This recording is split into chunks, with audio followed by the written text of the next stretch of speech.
Isso. Pelos seus 65 anos de trabalho, de divulgação da doutrina dos Espíritos. O tema da noite de hoje é um tema que nos toca profundamente, porque diz respeito à caridade do amor. É o tema que se encontra no capítulo 17 do livro Mundo Regenerado, psicografado por Divaldo Pereira Franco. Então vamos apresentar o tema. Primeiramente, nós trouxemos algumas citações de Cristo. E quando a gente fala do Cristo, a gente se emociona muito, porque todos nós nos enquadramos a todo este público que ele se dirigia as palavras.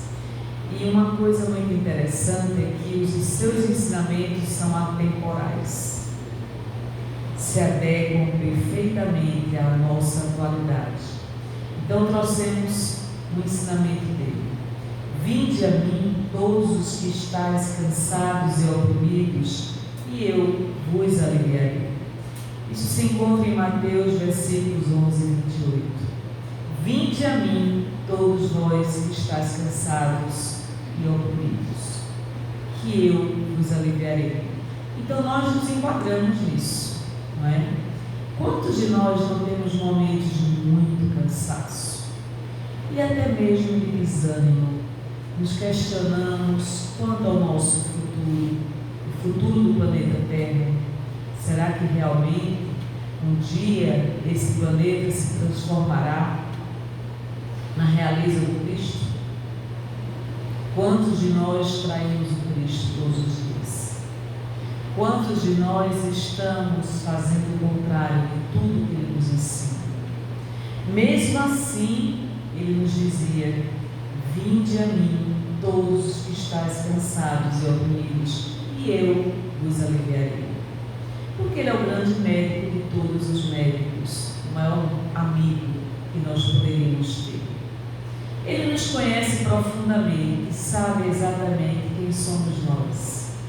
Conhece o nosso lado sombra e conhece também as nossas conquistas evolutivas. E Ele sabia de antemão que nós iríamos tropeçar no caminho. Não apenas uma vez, mas inúmeras vezes. Porém, Ele não nos deixa cair no despenhadeiro. Isso é algo que nos consola profundamente. Se nós ficássemos entregues à nossa própria vulnerabilidade, possivelmente iríamos conhecer de perto o precipício da vida, o desespero da vida, as angústias existenciais que não têm solução a curto, médio prazo, e nós ficaríamos entregues às nossas próprias vulnerabilidades. Mas Ele nos traz um alento, nos traz um consolo. Ele nos dizia que iria nos aliviar, nos consolar. Eu vos aliviarei, apesar do cansaço, apesar de se sentirem oprimidos. E isso nos gratifica profundamente, porque na nossa caminhada nós encontraremos muitas situações difíceis, muitos momentos de solidão profunda, e que nós estaremos nos questionando: qual o meu papel, qual o meu propósito neste mundo, não é? Então o sofrimento parece que anda de mãos dadas com todos nós sofremos, mas aqueles que sofrem resignadamente são aqueles que compreendem a palavra do Cristo. E se eu não compreendo, eu me revoltarei contra esse sofrimento. Então, nesse capítulo 17, eu trouxe alguns trechos para a nossa reflexão. O capítulo é mais ou menos longo, obviamente, que nós não iríamos apresentá-lo aqui na íntegra.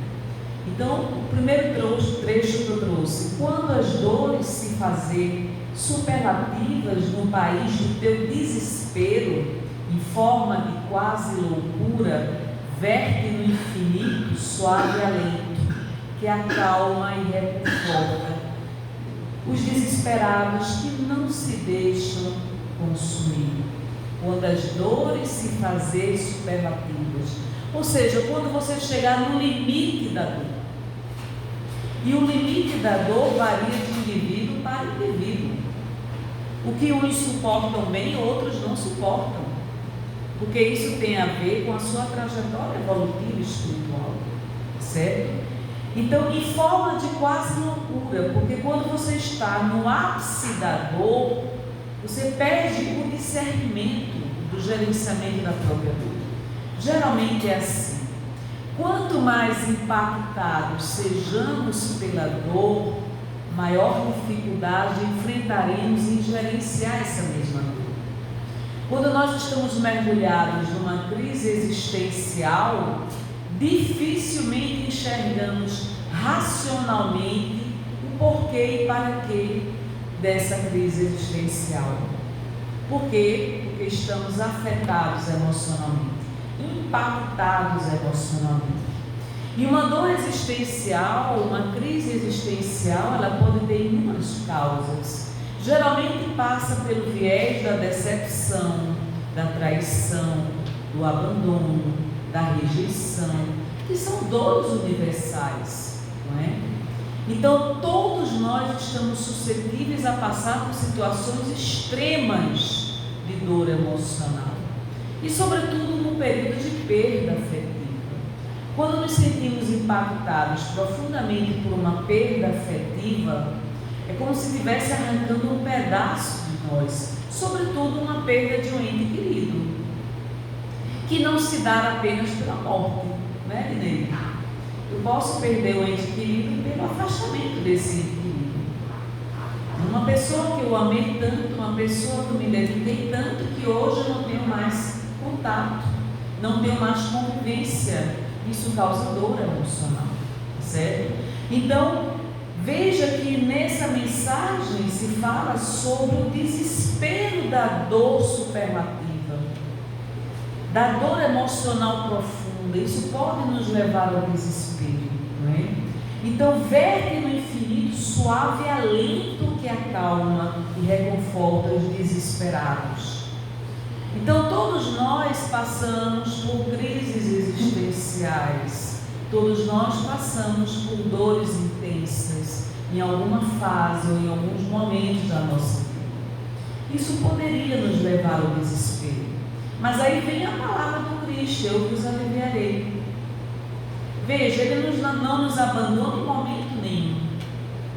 E muitas vezes nós achamos que não suportamos a própria prova ou a expiação que estamos a passar. Se nós estamos encarnados num quadro de provas e expiações, isto significa que nós estamos em débito diante da contabilidade divina. E aquele que deve precisa quitar a sua dívida. Quantos dos erros que nós cometemos dificulta sobremaneira a quitação dessa própria dívida que nós adquirimos nessa contabilidade divina? E aí nós temos que ter cuidado, porque existe o bem e o mal sofrer. Será que nós estamos sabendo enfrentar os nossos dissabores, as nossas vicissitudes, com a prudência, sabedoria, maturidade que o próprio fato desejaria e necessitaria de nós uma postura muito mais esclarecida? Nós estamos sabendo enfrentar essa vicissitude da própria vida? Ou estamos reclamando e praguejando contra a própria vida e dizendo que a culpa é de Deus com relação ao nosso próprio destino? Então, bem e mal sofrer, causas atuais das aflições, já nos explica muito bem tudo isso. Quando o sofrimento atinge nível de impiedade, nenhuma esperança de paz se apresenta, surge a claridade da harmonia, mesmo que remotamente, luarizando a noite interior de almas ultrajadas, em desolação e entrega na luta. Isso quer dizer que nós não estamos entregues exclusivamente e unicamente às nossas próprias vulnerabilidades. Sempre existe um sopro renovador, sempre existe um abraço acolhedor, sempre existem braços que nos ajudam em momentos os mais inesperados. E o papel do nosso guia espiritual no enfrentamento dessas vicissitudes? O que seria de nós sem a existência do nosso guia espiritual? De todas as entidades que estimam o nosso coração, que nutrem amor por cada um de nós. Eles regularizam a nossa caminhada, eles balsamizam as nossas dores.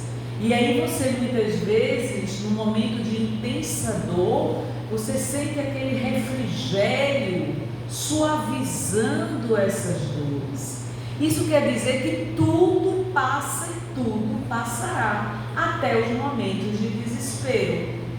E quando passar mais adiante, você vai olhar para trás e vai dizer: eu superei essa dor. Agora, se agarre por Cristo de Deus, não se entregue ao desespero. Tudo depende de um ponto de vista. Eu posso intensificar a minha dor ou gerenciar essa dor, a depender da forma como eu interpreto a própria dor.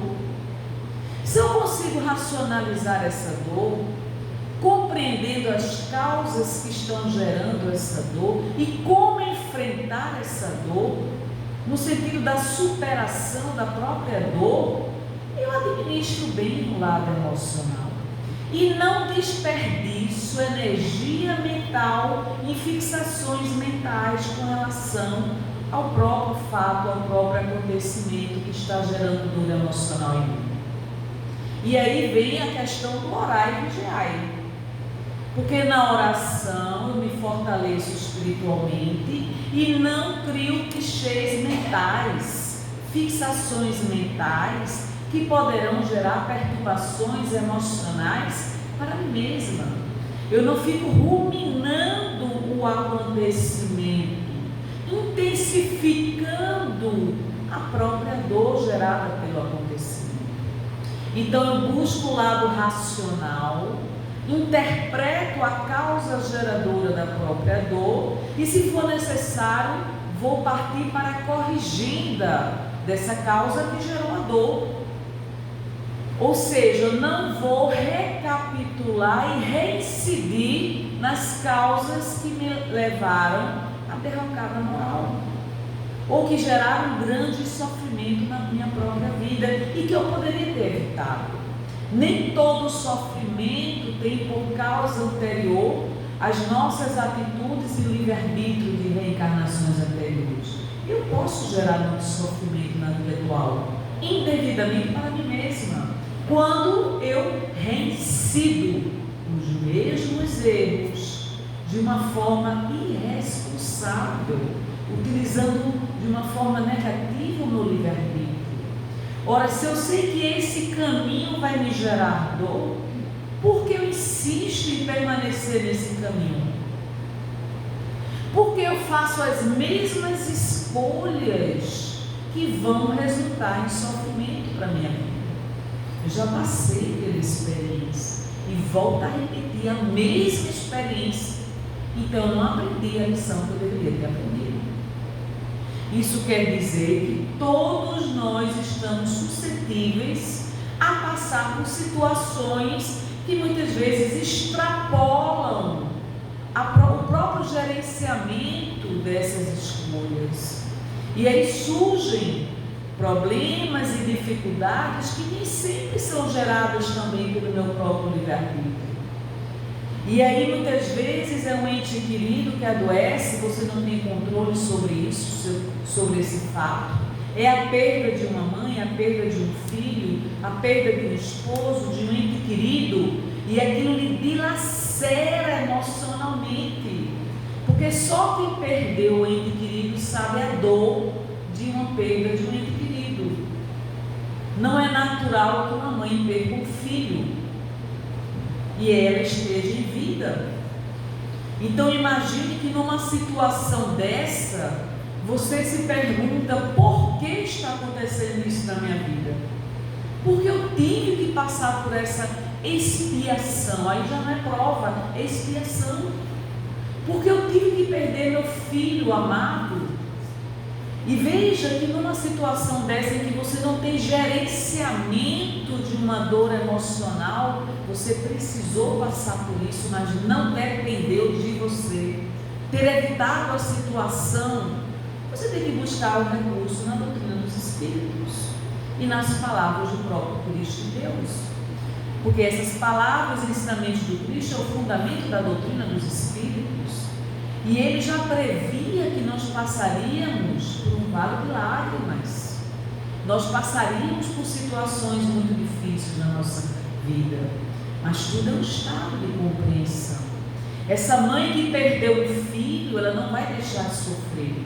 Mas ela entende que o filho continua vivo numa outra dimensão e que dependerá muito da ajuda dela espiritual para que ele se adapte melhor, o mais rapidamente ao mundo espiritual.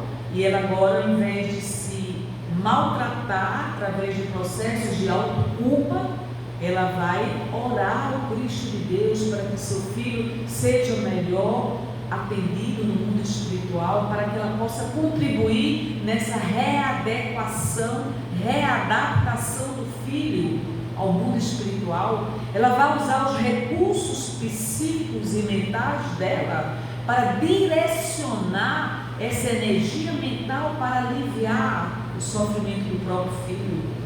Ela não vai deixar de sofrer, mas ela vai canalizar a sua energia para auxiliá-lo a retornar ao mundo espiritual. Vejam como a doutrina dos Espíritos é altamente consoladora, porque não é fácil você perder um filho em nenhuma circunstância.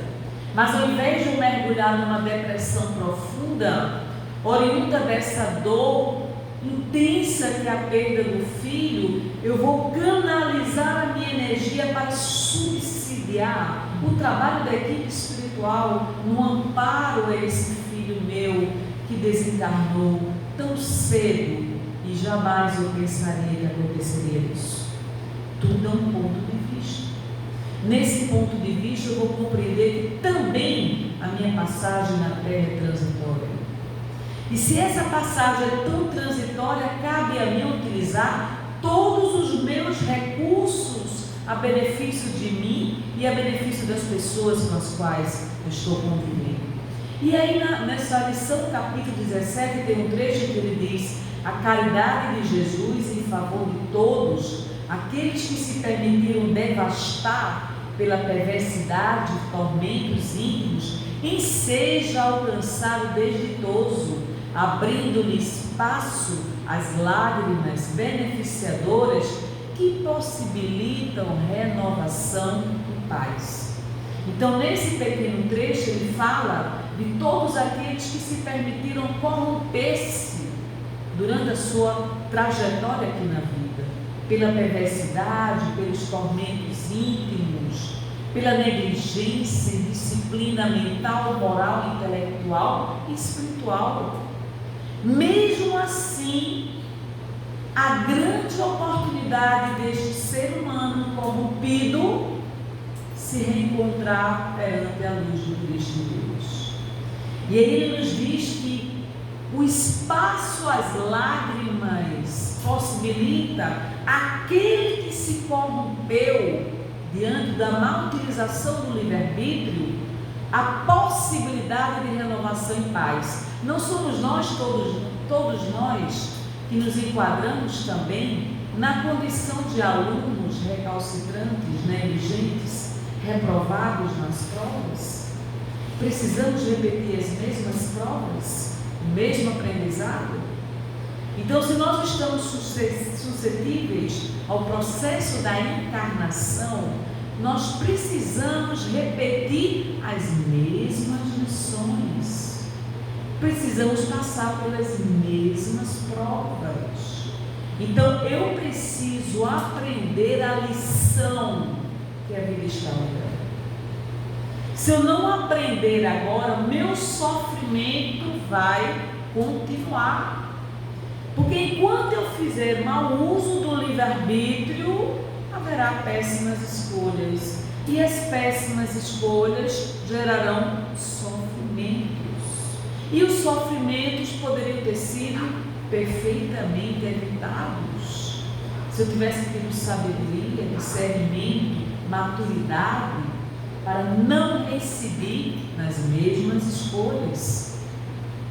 Jesus viveu a caridade total no silêncio, na renúncia, nas mãos sempre estendidas para ajudar, na entrega da sua pela nossa existência. Eu achei lindo esse trecho. Veja, ele vivenciou a caridade no silêncio. Imaginem o quanto ele não sofreu. Pai, perdoa-lhes, eles não sabem o que fazem. Enquanto ele estava sendo crucificado, Pai, perdoa-lhes, eles não sabem o que fazem.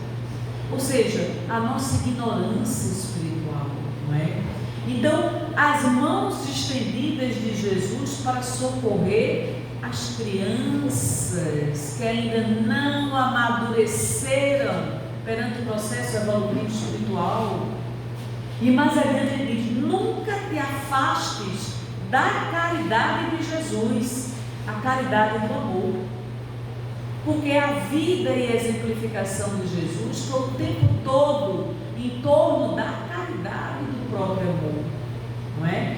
Tenta fazer a tua parte seguindo-lhe o exemplo de abnegação e devotamento. E como isso é difícil, porque predomina ainda no nosso psiquismo o egoísmo. Para que eu vou me devotar? Para que eu serei uma pessoa abnegada?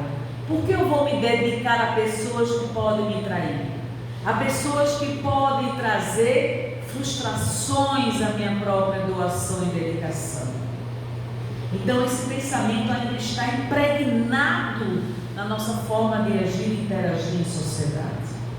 Mas ele vem dizer outra coisa: faça o bem, pratique o bem.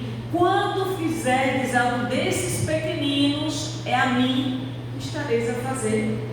Ou seja, não importa quem, o importante é que você seja um instrumento do amor e da caridade. Porque veja que o sol brilha para todos, os bons e os maus.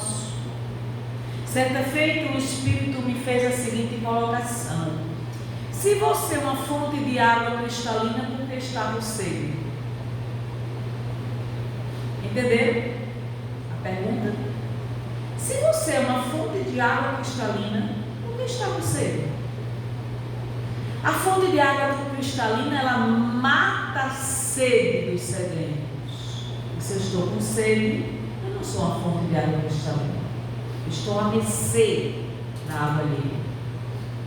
Brilhe vossa luz. Transforma-te numa fonte de água cristalina. Transforma-te na abundância que você está destinado. Jamais Jesus deixou de cumprir a tarefa do amor a que se dedicava, sendo mínimo, porém severo, mantendo compaixão, mas ao mesmo tempo estimulando que cada qual carregue a própria cruz e siga. Então veja, eu preciso agora aprender a renunciar ao meu individualismo, ao meu egocentrismo. Ao invés de eu, agora deverá nortear as minhas ações, a concepção do nós.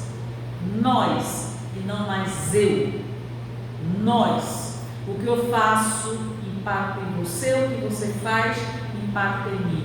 Responsabilidade coletiva e social.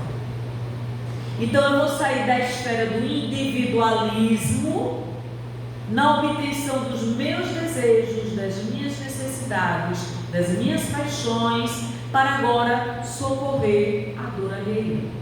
E não importa quem seja o próximo, não importa que seja o próximo mais próximo ou mais distante, é o meu próximo, é a ele que eu devo matar a sede, é a ele que eu devo saciar a fome, é a ele que eu devo dar de comer e de vestir, mesmo que eu não o conheça. Olha que proposta o Cristo de Deus veio nos trazer, totalmente diferenciado do que nós pregamos: primeiro eu, segundo eu, terceiro eu.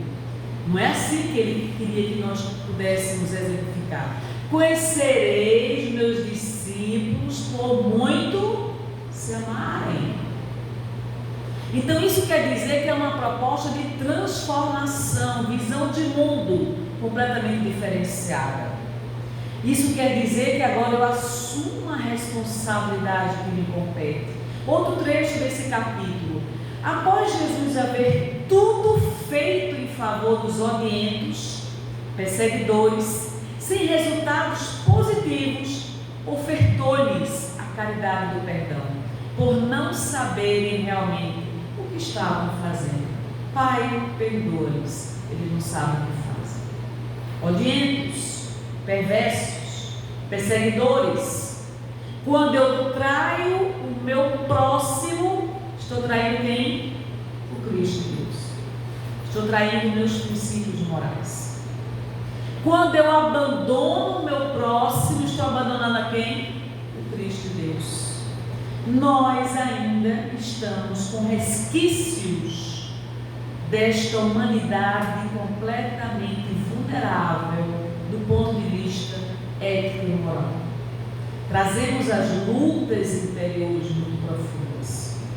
Então eu preciso vencer a tentação da traição, eu preciso vencer essa possibilidade de abandono, de exclusão alheia, de indiferença ao sofrimento do outro, porque agora eu preciso aprender a amar o meu próximo. Não importa que o próximo seja o mais próximo ou mais distante. E aqui eu trago uma passagem do Cristo. O céu e a terra passarão, mas as minhas palavras não hão de passar. Mateus, versículos 24 e 25. Por que as palavras do Cristo não hão de passar? Porque elas são atemporais. Elas trazem o fundamento de todo o princípio filosófico, espiritual e religioso. Então as palavras de Jesus não passarão, porque serão verdadeiras em todos os tempos. Quem nos diz isso é Allan Kardec na Gênesis, capítulo 17 e 26.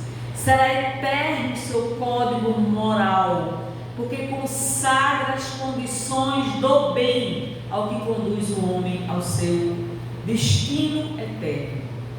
Código moral: não faça ao outro o que você não gostaria que ele fizesse. Faça ao seu próximo o que você gostaria que o próximo lhe fizesse. Olha aí, na dúvida, acautela. Devo, quero, posso, eu quero, eu posso, mas não devo, não sigo adiante. Porque meu livre-arbítrio vai prejudicar o outro. Não existe felicidade real fundamentada em prejuízos alheios. Eu quero tanto ser feliz, mesmo que minha felicidade traga prejuízos para uma outra pessoa. Não será real essa felicidade. E aí Jesus ainda dizia: eu sou o bom pastor e conheço as minhas ovelhas, e delas sou conhecido. Assim como o Pai me conhece a mim, também eu conheço o Pai, e dou a minha vida pelas ovelhas. Que passagem linda! Ele dá a vida dele pelas ovelhas. E mais adiante ele diz: ainda tenho outras ovelhas que não são deste aprisco, também me convém agregar estas, e elas ouvirão a minha voz, e haverá um só rebanho, um só pastor. João versículo 10, 14, 16. Observem esse trecho do Cristo.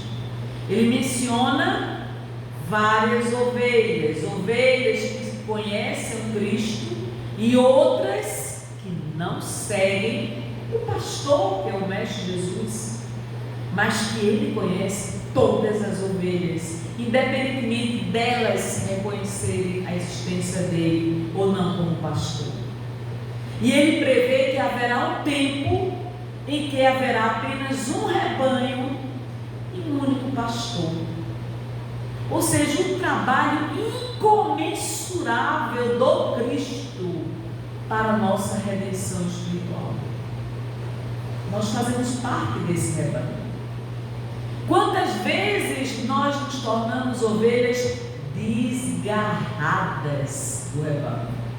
E ele deixa todo o rebanho para ir em busca daquela ovelha desgarrada. Imaginem a imensidão do trabalho do Cristo com o nosso processo de redenção espiritual.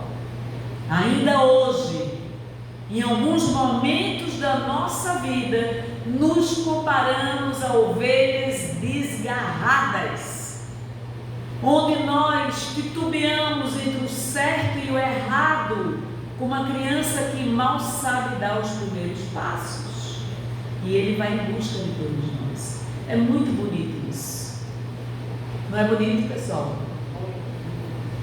Trouxe uma passagem da carta de Públio Lentulus, porque eu sou apaixonada por essa carta.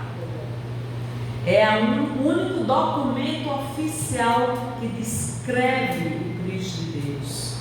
Está lá guardado no Vaticano. Vamos lá. Naquele tempo, respondendo Jesus, disse: graças te dou, Pai, Senhor do céu e da terra, que ocultastes estas coisas aos sábios instruídos e as revelastes aos pequeninos. Sim, ó Pai, porque assim te aprouve. Vinde a mim todos os que estáis cansados e oprimidos, e eu vos aliviarei. E agora vem a carta que eu falei. Está bem pequenininha. Um trecho só da carta, tá certo? Eu vou ler para vocês. Procurem esse trecho no Google e vocês vão ver a carta do senador Públio Lentulus, descrevendo o Cristo de Deus. Num dos trechos ele descreve o seguinte: ele não conhecia Jesus, ele teve a missão de descrever Jesus para César, não é? O grande imperador de Roma. Ele nos diz: tem no meio da sua fronte uma linha separando os cabelos, na forma e uso dos nazarenos. O seu rosto é cheio, o aspecto é muito sereno, nenhuma ruga ou mancha se vê em sua face, de uma cor moderada. O nariz e a boca são irrepreensíveis, a barba é espessa, mas semelhante aos cabelos, não muito longa, mas separada pelo meio. Seu olhar é muito afetuoso e grave. Tem os olhos expressivos e claros. E agora vem a frase mais impactante que eu considero desta carta. O que surpreende é que quando resplandecem no seu rosto como os raios de sol, porém ninguém pode olhar fixo o seu semblante. Apavora, porque quando resplende, apavora, e quando ameniza, faz chorar. Faz-se amar e é alegre com gravidade. Vocês entenderam o trecho? Ou seja, ele menciona que é quase impossível você fixar o olhar no olhar do Cristo. Vou repetir de novo a frase, porque me impacta muito essa frase, né? Ninguém pode olhar fixo o seu semblante, porque quando resplende, apavora, e quando ameniza, faz chorar. O Cristo é a luz do mundo. Vocês imaginam a frequência vibracional do Cristo junto a nós? É uma luz tão intensa que é difícil você olhar face a face no semblante do Cristo e permanecer mesmo. Então veja que quando resplende, apavora, e quando ameniza, faz chorar. Aí eu pergunto: é preciso que o Cristo materialize-se para nós fazermos um encontro com o Mestre Jesus? Há quantos séculos Jesus nos convida? E por que nós não poderíamos fazer a mesma pergunta que Saulo de Tarso a caminho de Damasco? Jesus, o que queres que eu faça? Com certeza ele iria dizer: ama o teu próximo. Não voltes a pecar. Isso é muito profundo. Vejam, o nosso poder de se auto-maltratar é tão profundo que nós estamos gerando dores para nós mesmos. Eu me maltrato, eu me machuco, eu me humilho, eu não confio, eu não acredito, acho que eu não mereço. São tantos pensamentos negativos que nós mentalizamos, que nós estamos muito mais próximos do adoecimento mental do que da saúde mental. E ele vem nos dizer: se eles não te apedrejaram, eu também não te apedrejarei. Vai e não voltas a pecar. Ou seja, tenha consciência dos próprios erros que você pratica. Não voltes mais a pecar. Eu não te condeno, mas não voltes mais a pecar. Isso quer dizer que há necessidade de um processo de renovação interior, libertação espiritual. Nós temos o poder de nos atormentar mentalmente, como temos o poder de nos curar espiritualmente. Tudo é uma questão de frequência vibracional, qualidade do pensamento. Pare de se maltratar, pare de se culpar por erros que você cometeu lá no passado. Recomece, trilhe uma nova caminhada. Você tem o poder de se curar. Cure as tuas mazelas morais e espirituais. Não voltes a pecar. Se você reincidir nos mesmos erros, você estará gerando dor emocional, sofrimento voluntário. Como o viciado se liberta do vício? Não recapitulando o próprio vício. Nós somos viciados moralmente. Nós temos mazelas morais. Estamos mais próximos da inveja, do egoísmo, da ambição, da revolta, do ódio, do ressentimento, do que da compaixão e da misericórdia. Mas treine. É difícil para mim me tornar uma pessoa generosa, mas eu vou me desafiar. Eu tenho que aprender a me desprender. Eu vou doar o meu supérfluo. Eu vou entender que eu não vou levar para o caixão esse relógio, nem essa roupa, nem minha bolsa. Nada disso eu levarei para o outro lado do mundo espiritual. Indivíduo, eu começo a aprender a me desprender dos meus apegos. O apego gera muito sofrimento. Nós não possuímos as pessoas. Nós temos a oportunidade de conviver com essas pessoas, mas elas não nos pertencem. Então eu preciso aprender a conviver com toda essa realidade. Minha juventude de hoje não será a mesma amanhã. O meu corpo vai envelhecer, meus cabelos vão embranquecer, estarei cheio de rugas em pouco tempo, e eu preciso aceitar esse fato. Porque estamos transitoriamente nesse mundo material. Então eu vou me desprendendo das minhas ilusões. Ilusões que exercem fascínio sobre a minha vida. Certa feita eu escutei uma pessoa dizer: eu não suporto o envelhecimento. E aí eu tive que dizer: pois se prepare, porque o nosso corpo envelhece todos os dias. Eu não sou a mesma pessoa de 10 anos atrás, nem de 20, nem de 30. Daqui a 10, 15 anos seria uma pessoa totalmente diferente do que eu sou hoje. Então o corpo vai modificando. E os teus pensamentos não acompanham a mudança do corpo? Você está com o mesmo pensamento de 20, 30 anos atrás? Amplie essa visão de mundo. Então agora eu vou aprender lições que são absolutamente necessárias. Eu vou parar de perder tempo e não demonstrar o que eu sinto pelas pessoas, não é? Como nós somos econômicos, dizer eu te amo é difícil, não é? Não deveria ser. Quer dizer, eu passo uma semana inteira sem dar um abraço nas pessoas que eu amo. A pandemia não trouxe lições para nós? Claro que sim. Valorizo o outro enquanto esteja com ele convivendo. É preciso eu perder meu filho para dizer que eu amo esse filho? Não. Então vamos aprender a dar valor às pessoas na nossa vida.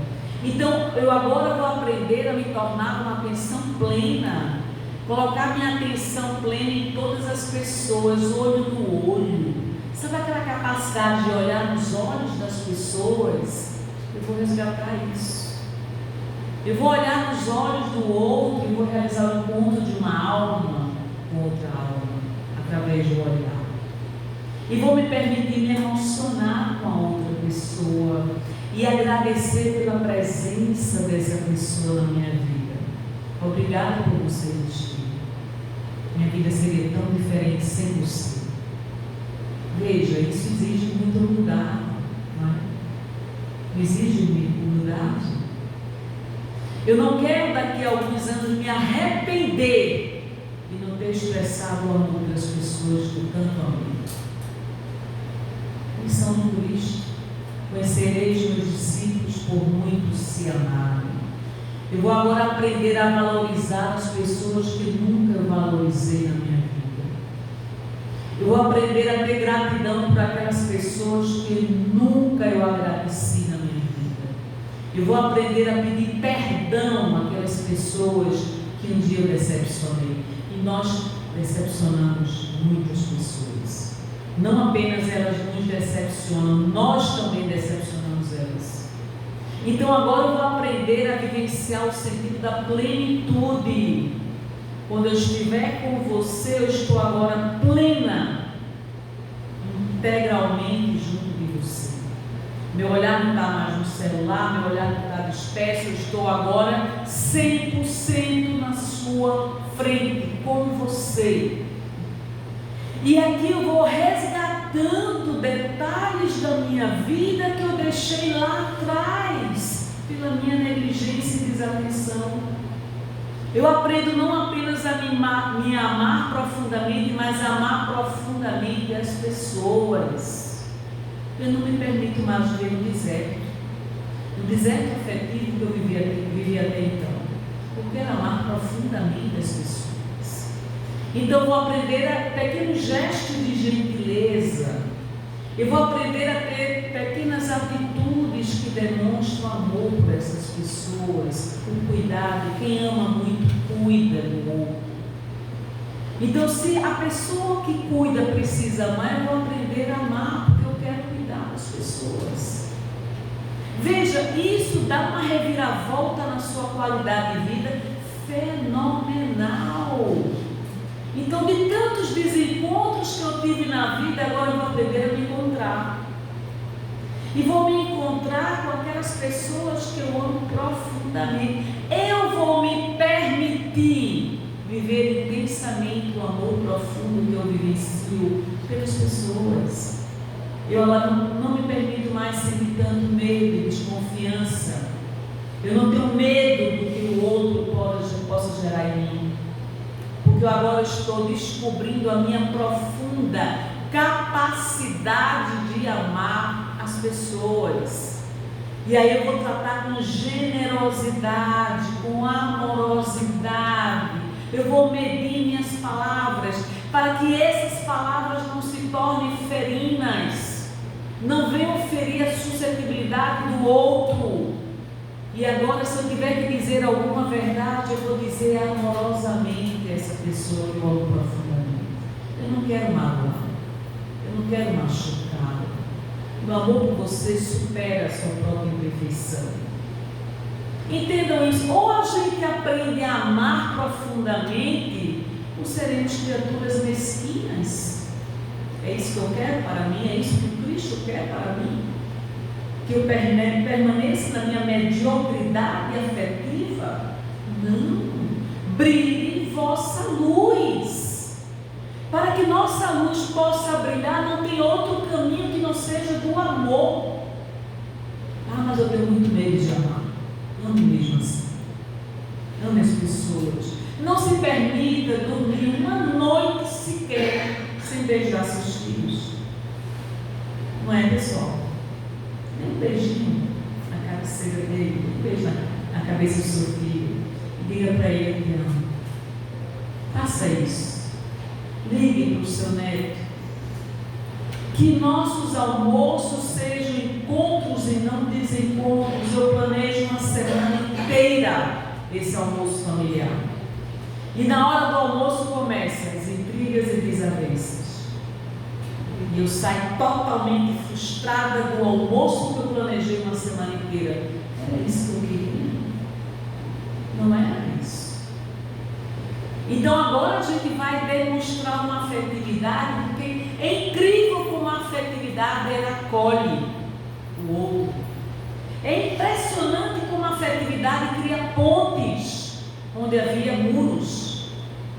É incrível quando nós nos sentimos acolhidos, tratados amorosamente, a gente muda o mecanismo de defesa, a reação.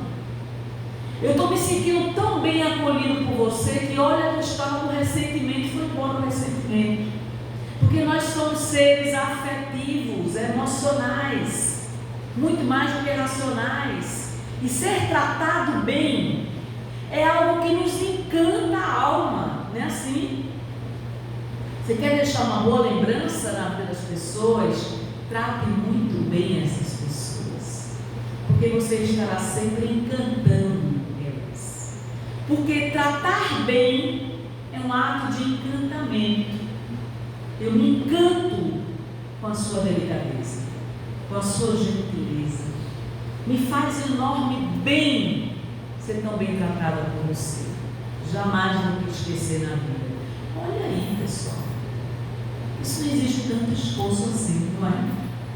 Então veja que o roteiro do Cristo é um roteiro totalmente diferenciado. Caridade do amor. A caridade do amor significa você colocar em prática pequenas gentilezas, escutar o que o outro tem a dizer, independentemente de você concordar ou não com o que ele diz, mas você exerce a arte de escutar as pessoas. Tem momentos que nós não desejamos que o outro fale nada, nós queremos apenas desabafar. Queremos um abraço acolhedor. Queremos nos sentir confortáveis junto àquela pessoa. Olha, você merecer a confiança do outro, isso é sagrado. Concorda? Nunca traia a confiança de alguém. Não vale a pena. Se alguém está abrindo o coração, falando de suas dores mais profundas, é porque essa pessoa confia muito em você. Não traia a confiança dela. Silencie, seja leal a essa confiança. Não divulgue o sofrimento dessa pessoa para outras criaturas. Ela confiou em você. E você está traindo a confiança dela. Não faça isso. Veja que são tantos exemplos e tantas lições que Cristo vem nos dizer. Não voltes a pecar. Eles não te condenaram, eu também não te condenarei. Não voltes a pecar. Então agora eu vou aprender a exercer a lealdade. Vivenciar a lealdade com o outro, me tornar uma pessoa confiável para as demais pessoas. Então, se eu inspiro confiança, as pessoas não terão resistência para se aproximarem de mim, porque eu não serei sinônimo de ameaça. Para isso eu tenho que dominar minha violência interior. Se você trata o outro com violência, jamais haverá confiança. Cuidado com as palavras. As palavras podem se tornar um estilete a abrir profundas feridas que já existiam. Use a palavra com sabedoria. Minha palavra pode ajudar o outro a se curar ou abrir a ferida do outro. O que eu escolho ao utilizar essa palavra? Então veja que esses 4 poderes que nós falamos, pensar, sentir, falar e agir, são poderosos. Primeiro nós vamos aprender a usar a nossa energia mental a nosso favor, não contra nós. Quando eu dominar a arte de pensar, gerando bem-estar em mim, eu gerarei bem-estar nas pessoas. Porque primeiro estou aplicando a mim. Ama o próximo como a ti mesmo. Então eu estou utilizando minha energia mental agora para a prosperidade, para tudo que seja belo, para tudo que seja agradável e gere bem-estar na minha vida. Minhas palavras não poderão ser outras que não sejam palavras agregadoras, porque eu aprendi a usar o pensamento proativamente. Eu saio de uma frequência M e estou numa frequência FM. Isso é perfeitamente possível. Então eu vou substituir: eu não mereço, eu sabia que ia dar errado, eu não sou amada por eu mereço, eu amo profundamente, sou amparada profundamente pela espiritualidade. Tudo é um ato de pensar, direcionar o pensamento para o seu processo evolutivo. Isso não é para qualquer um, mas é perfeitamente treinável. Sou honesta, sou leal, sou confiável, sou amiga, sou compreensiva, sou disciplinada, dedicada e por aí vai. Então, ao invés de você dizer que não é, você agora vai dizer que é. E aí vem os ensinamentos de Satya Sai Baba. Sou amor, trago-te amor para que tu sejas amor. Sou amor, trago-te amor para que tu sejas amor. Primeiro você tem que ser para você dar aquilo que você já tem.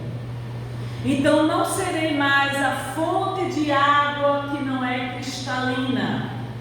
Não terei mais sede. Transforma-te numa fonte de água cristalina e os sedentes virão tomar da tua água. Eu estou dizendo que tudo se treina. Nós vamos treinar a nossa mente para cumprir a vontade do Cristo. Brilhe vossa luz. Então agora eu vou fazer brilhar a minha luz para todos os que estão convivendo comigo. Não me comparo mais a ninguém.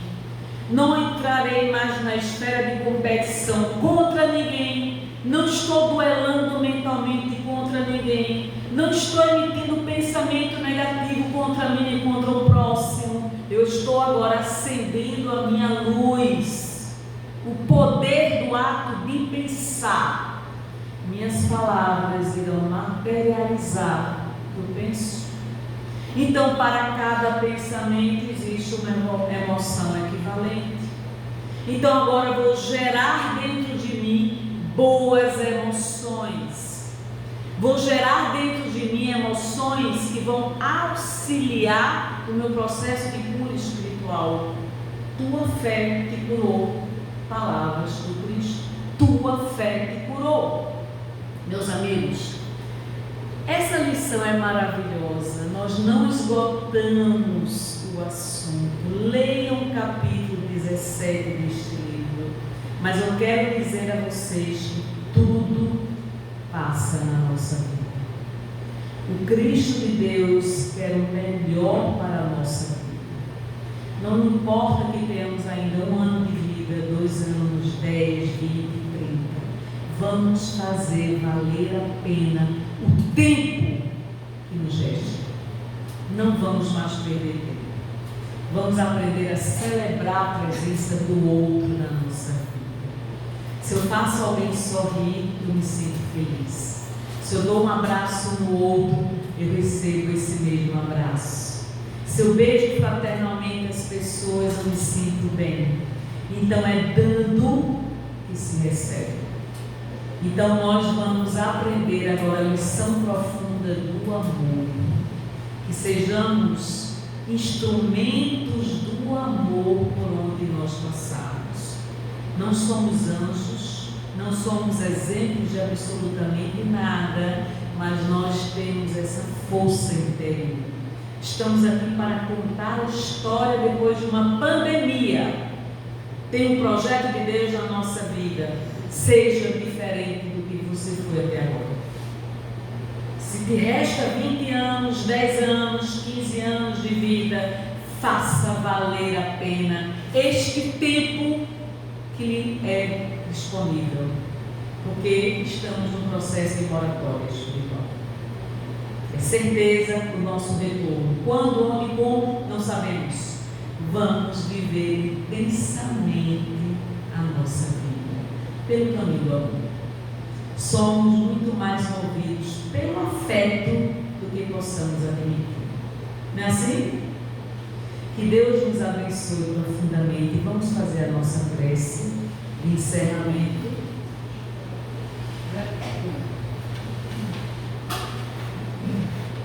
Mestre Jesus, derrama a tua paz, o teu amor, tua compaixão e misericórdia para com todos nós.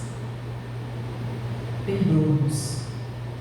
Somos ainda crianças espirituais, aprendendo lições básicas da própria vida.